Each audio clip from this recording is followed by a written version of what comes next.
Me to welcome you all to the beginning of this second week of COP28, and I do hope that you did manage to get some rest yesterday, and that you are all ready for what will definitely be a momentous few days ahead. I think we can all agree that COP28 has been different. And I'm sure we all agree that COP28 has already made history. There is a unique sense of momentum, a sense of inclusivity, and a sense of willingness and flexibility. I also feel a sense that something unprecedented is possible to happen here at COP28 and in Dubai. We achieved consensus on the first day with the loss and damage, and I believe with the momentum we have, with the action-oriented mindset that have been instilled across the board here on this site, I believe we can achieve consensus again on the rest of the agenda. And I am quite positive, hopeful, and optimistic that that is going to be the case. And as you heard me say this morning to parties, in the next few days, we do have the potential to deliver a paradigm shift centered around and based on the science that keeps 1.5 within reach. An approach that will help redefine global economies, and consensus that will put the most vulnerable at the center of climate action. Here is where the work really begins. And without the cooperation and collaboration, we cannot and we will not succeed. And today, I'm delighted to introduce you to the team of ministers that have helped this presidency achieve this deep understanding of what is going to take to deliver the most ambitious outcome at this COP. And I am here to introduce the COP28 ministerial pairs who have been instrumental in guiding this presidency, and of course will be very essential in helping us get to the finish line. They have been working closely with this presidency as well as with parties over the last 6 months. And as you know, we made it a point. We established this ministerial pairs much earlier than the normal. In fact, I made it a point of engaging them very early in the exercise, simply because I wanted to build a diverse, highly skilled, experienced team that would engage in defining the steps that are required and that we need to take and undertake to get us to this point, as well as for them to help us conduct our work here at COP28. Their job is to identify political challenges and the negotiations, and to work with parties to bridge divides and to find the necessary solutions. And this is one of the reasons I believe we have achieved some of our successes so far, including, of course, the historic agreement on loss and damage. Over the next 48 hours, this team of ministers, or the ministerial pairs, will play a crucial role in helping bring this COP to consensus around the GSP and all other mandates as part of the agenda. And this is your chance to hear directly from all of them. Leading on adaptation, I am joined by Her Excellency Maisa Rojas of Chile and Her Excellency Jenny McAllister of Australia. On mitigation, His Excellency Espen Barth Eid of Norway and Her Excellency Grace Fu of Singapore. On finance, Her Excellency Dr. Yasmin Fouad of Egypt and His Excellency Stephen Jalbo of Canada, and leading on the global stocktake is His Excellency Dan Yorkson of Denmark and Her Excellency Barbara Creasy of South Africa.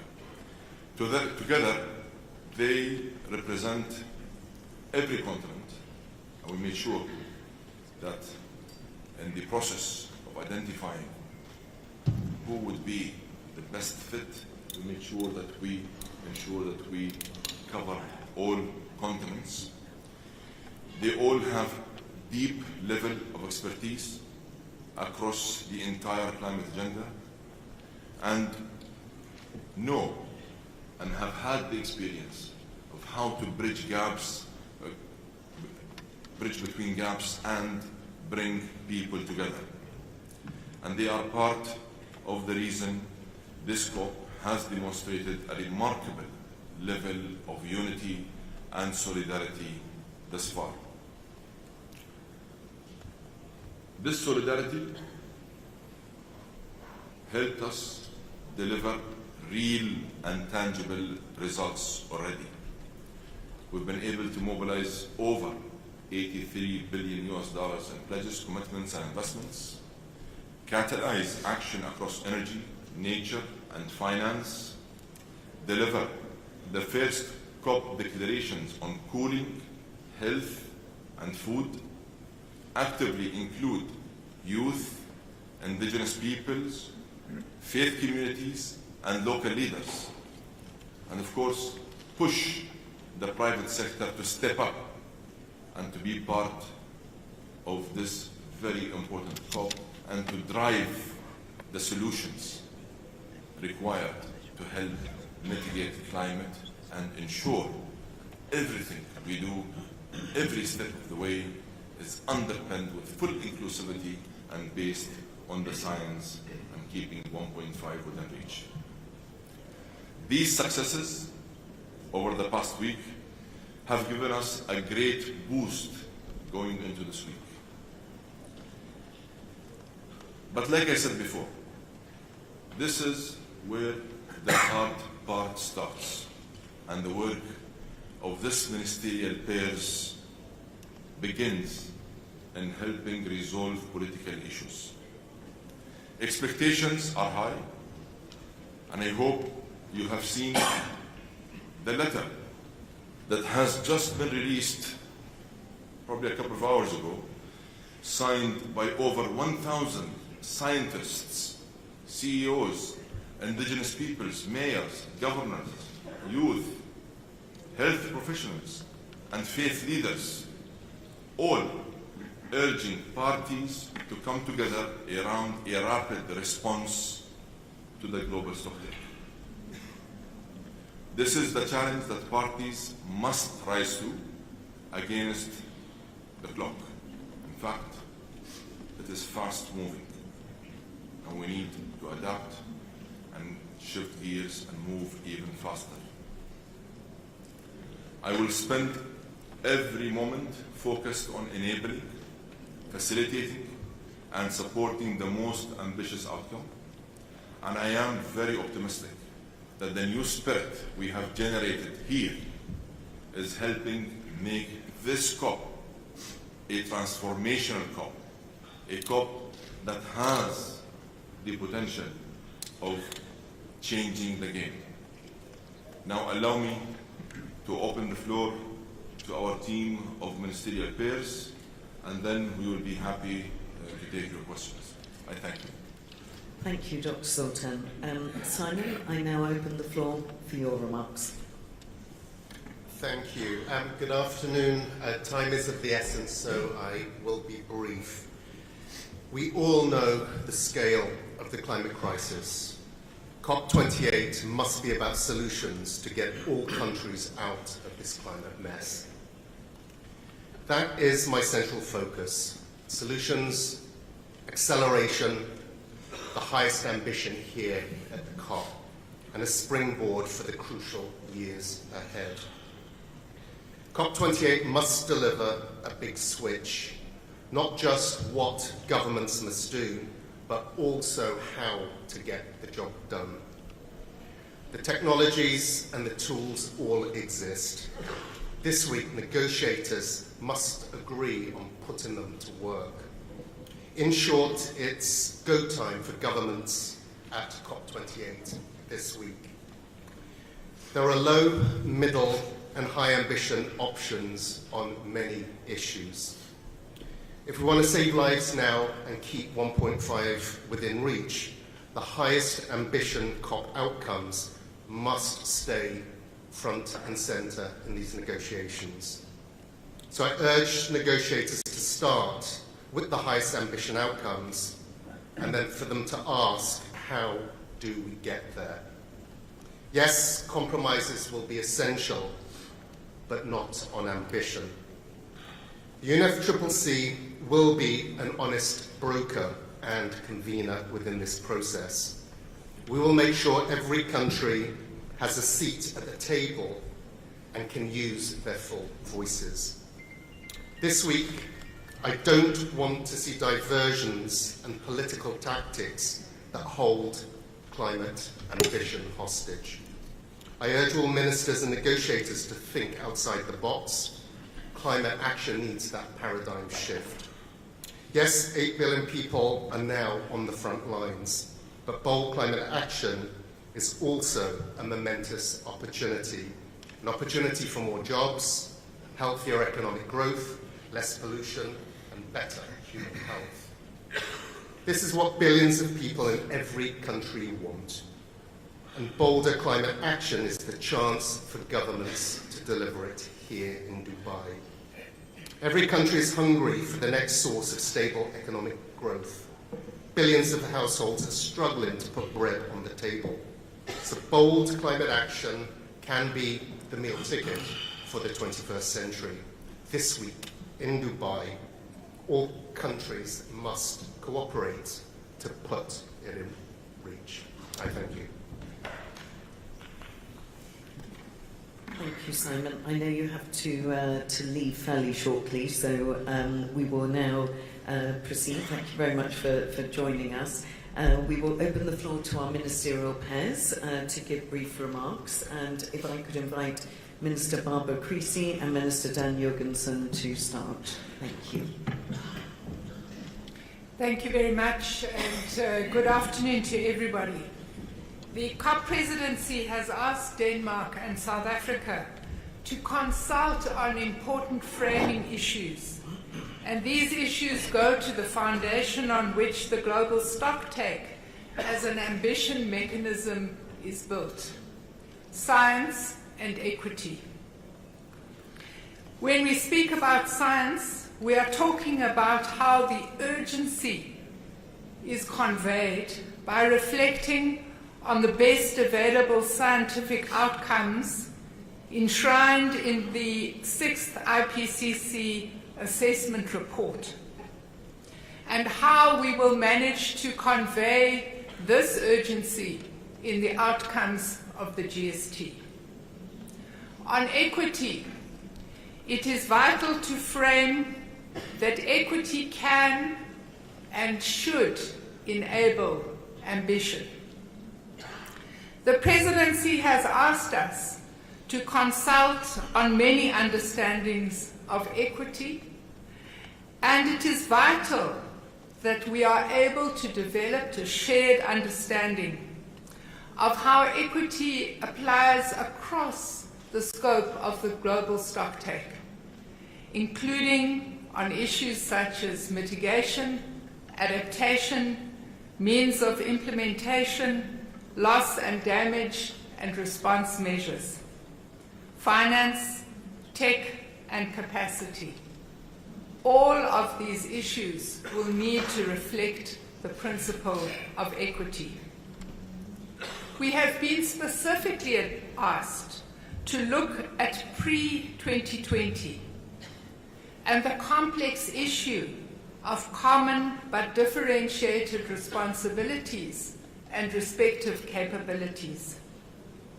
Important in the stocktake is to look at information from science on what happened prior to 2020, and good technical information is available in the Technical Dialogue Synthesis report.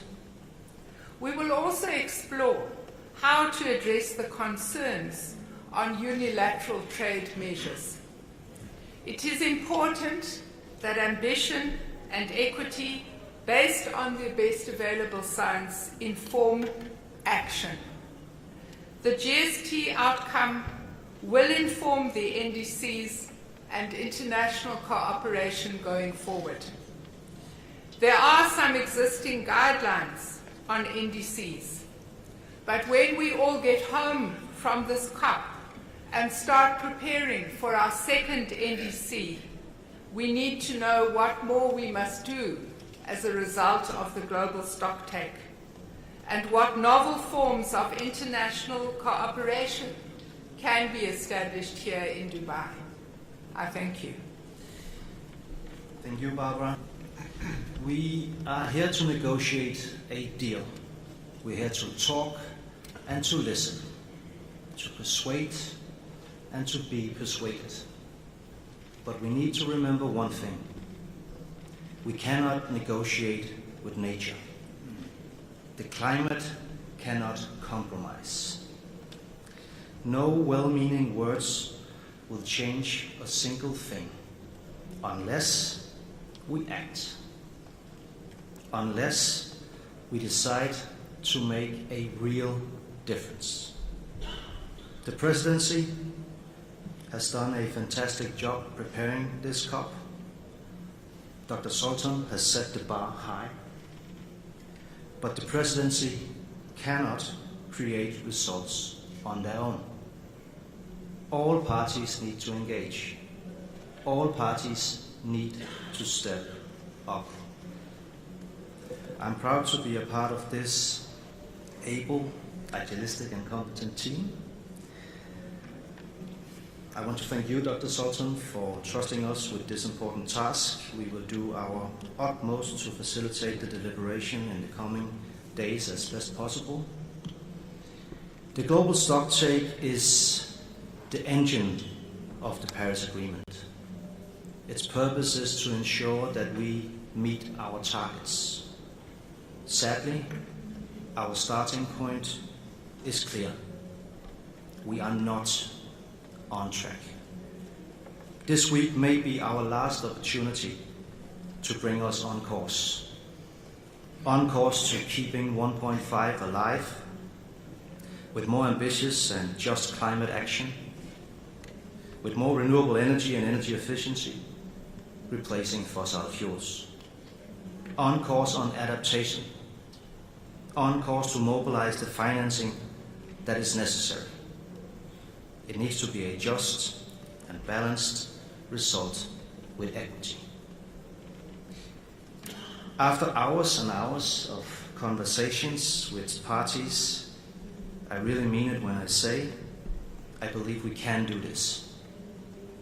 I believe it is possible. Barbara and I will start consultations with groups already today. There will be a hot session on the third text that will be circulated shortly.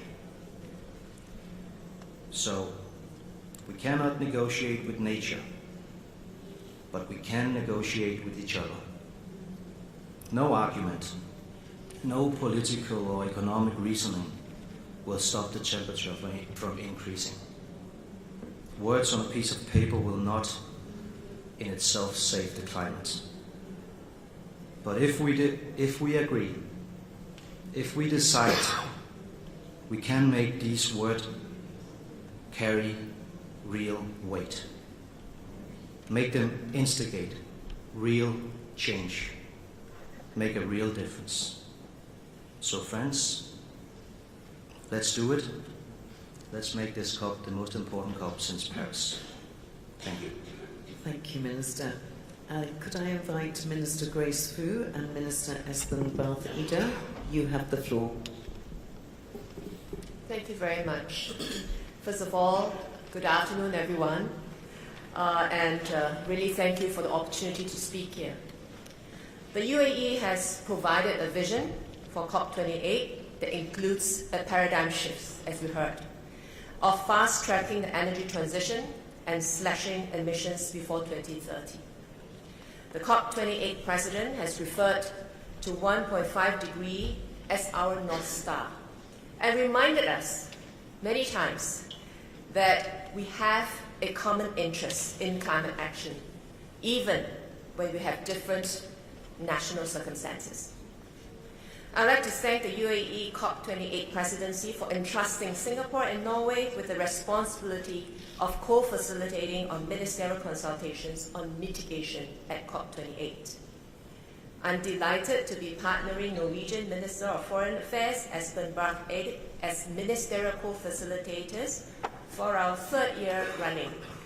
For COP26 and COP27, we were handling what we call the spaghetti soup issues of Article 6. Over the past months, we have been engaging parties through virtual and in-person consultations, which have helped us gain a better understanding of parties' aspirations and concerns for a successful COP28 outcome on mitigation.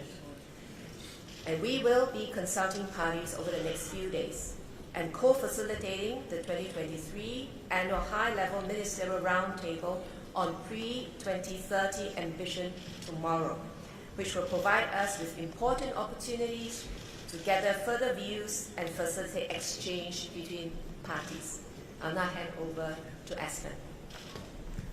Thank you, Grace. Minister Fu and I are delighted and very serious and very humbled about taking on this incredibly important task.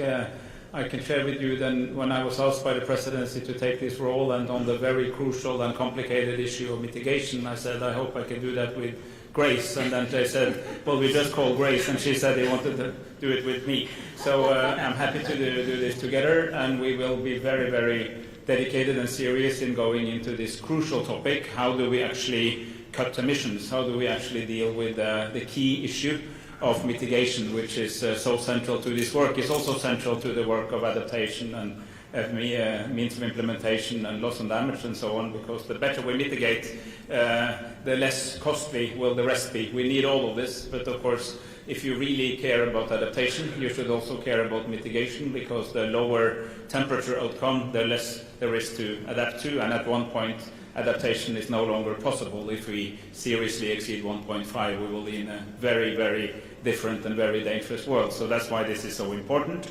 We will now consult intensively with all parties. We do that as we will do across the groups, and as we have done in previous COPs, meeting with the groups in their different clusters, the different groupings. We will listen, we will have some targeted questions, and then we will get the feedback and collect them and see if we can move forward.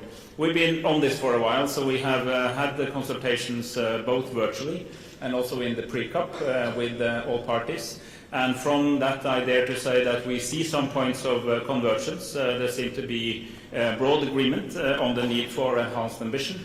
There seems to be broad agreement on the need for better implementation of what has already been decided. But we also know very well that there are many issues where parties do not yet agree, in particular on how to build on the decision from the Glasgow Climate Pact, and also how to respond to the IPCC 6th assessment report, and to get some key messages on how to accelerate and deepen global mitigation efforts. So we will have honest discussions with the parties to identify new mitigation opportunities, identify challenges, try to reduce them, look for possible measures and best practices, and also see how we can meet the long-term Paris Agreement goal. And as COP President Dr. Sultan always keeps reminding us, 1.5 is our North Star. And as Dan said, there's not much space left to live up to that ambition. So we need to, and I just want to underline that point, we are here to negotiate with each other how we as mankind deal with our collective problem, but we are not here to negotiate with physics and nature and chemistry, because these are givens, and the world does not react, the physical world does not react to statements, but to actions. It reacts to physical stimuli. So we really, really need now to focus on what we actually do on energy transition, to really deal with the key issue of energy transition, with